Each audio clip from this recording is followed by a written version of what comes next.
সরকার তো কোনো সরকার কোনো জাদুর কাঠি নিয়ে আসে না, আমরা আসি নাই। এবং যে নতুন যে সরকার আসবে তাদেরও কিন্তু হাতে কোনো জাদুর কাঠি থাকবে না।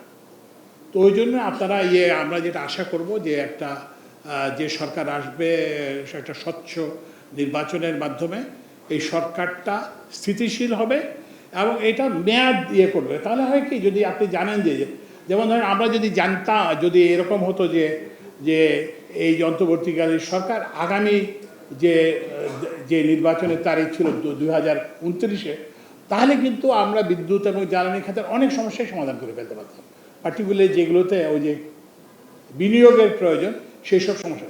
তো ওই জন্য আমার আপনাদের কাছে সুনির্বন্ধ অনুরোধ থাকবে যে আপনারা অধৈর্য হবেন না, আপনারা যে নতুন সরকার আসবে তাদেরকে করবেন, সহায়তা করবেন এবং আমি আশা করব সরকার স্থিতিশীল হবে এবং সরকার পূর্ণ মেয়াদ সম্পন্ন করবে। এবং এটা না হলে কিন্তু যেটা ক্ষতি, আমি বললাম না যে যদি আমরা এই মেয়াদ সরকার অন্তর্বর্তীকালীন সরকারের মেয়াদ সম্পর্কে অনিশ্চয়তা না থাকতো, তাহলে আমরা কিন্তু আরও অনেক কিছুই করতে পারতাম। যে আমরা যেটা রেখে যাচ্ছি এই বইটা, যে আমরা কোথায় ছিলাম, আমরা কি করছি, আমরা এখন কোথায় আসছি, কিন্তু এই যে সামনের পথ, এটার জন্য আমরা একটা multi model transport sector master plan করছি। এই যে এইটা একটা বই, এটা আমরা প্রধান উপদেষ্টাকে দেখাইছি এবং আমরা এটা স্টেক হোল্ডার্স কনসালটেশন করছি। তো এখান থেকে যেটা দেখা যাচ্ছে, এটা থেকে যে ইনসাইট, সেটা হচ্ছে যে আপনাদের এই সড়ক নির্ভরতা কমাতে হবে।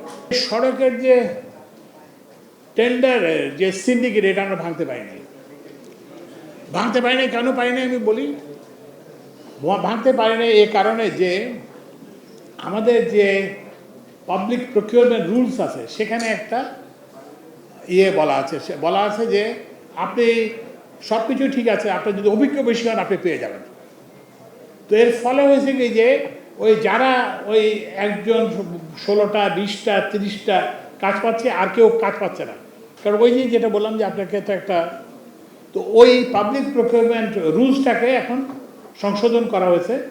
আরও একটা সমস্যা হচ্ছে যে আপনি ইচ্ছা করলেই তো কালকে কি বলে সড়ক নির্মাণ কাজে করতে যেতে পারেন না। তো এই জন্য আমরা যেটা করছি, তা আমরা আশা করতেছি যে ভবিষ্যতে যে আমরা ওই যেটা বললাম কারণে যে এক্সপিরিয়েন্সের উপর এখন আর এত ওয়েটেজ থাকবে না।